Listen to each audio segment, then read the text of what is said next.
Bien, la clase pasada estuvimos abordando el texto de El corazón delator, ¿sí? Justamente este texto corresponde al autor norteamericano Edgar Allan Poe, ¿sí? Quien de alguna forma fue quien impulsó este género, ¿sí? de terror.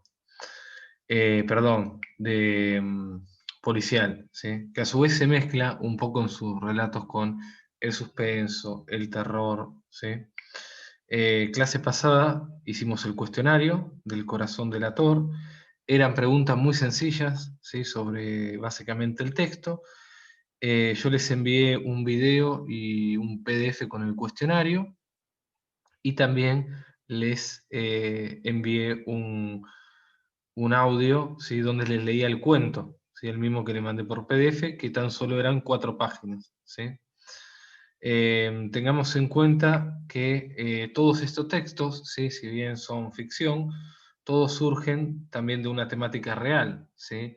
Edgar Allan Poe, cuando comienza a escribir estos textos, los hace basados en crímenes, ¿sí? Que verdaderamente ocurrieron, ¿sí?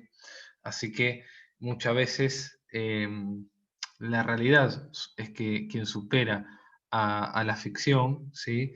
Y la ficción toma muchos aspectos de la realidad. En el género policial, ¿sí? También aparecen factores de la vida real, ¿sí? Por eso habíamos hablado la vez anterior de la investigación, ¿sí? De la presencia policial, también, todo lo que respecta a eso, y también a que no siempre quien es el asesino, ¿sí? O el que comete el crimen o el delito, es castigado o es el correcto, ¿sí? A veces surge que no es atrapado o es tan hábil que llega a dar una pista falsa, ¿sí?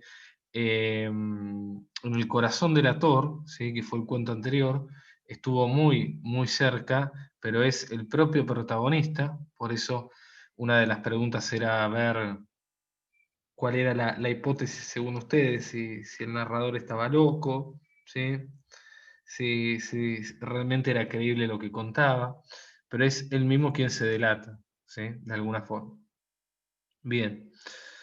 Eh, Entre otras cosas fue poeta, también fue crítico y periodista, ¿sí? Edgar Allan Poe. Nació en Baltimore en 1809 y muere en 1849, si tan solo 40 años vivió.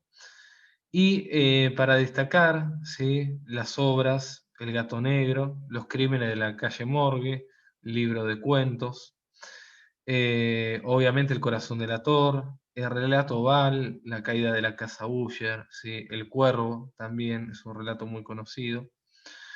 Hay que entender que muchas veces aparece lo que se denomina la diversidad artística, ¿sí? Eh, es decir, que en sus textos aparecen no siempre una misma temática, sino que diversos géneros, ¿sí? Una gran variedad y un abanico de posibilidades. Y con lo que respecta a la influencia, ¿sí? Tenemos que entender que sus características, su filosofía, alcanzó también estudios en las facultades y sus textos se llegan a analizar hoy en día en carreras de filosofía, de psicología, ¿sí? Obviamente de literatura, así que esa influencia, ¿sí? Literaria del siglo XIX llega hasta hoy en día. Bien, la semana que viene vamos a estar desarrollando un poquitito más esto, ¿sí? Em, ¿Qué es lo que vamos a hacer? Ya para la clase del 28 le voy a pedir que lo entreguen para mediados de noviembre, ¿sí?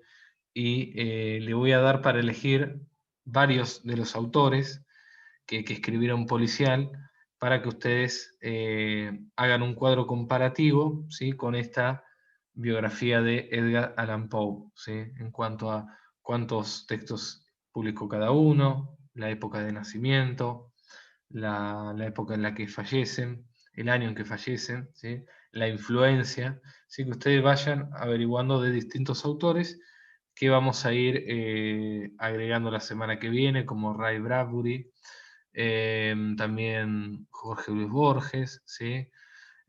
Así que Pablo de Santis también, ¿sí?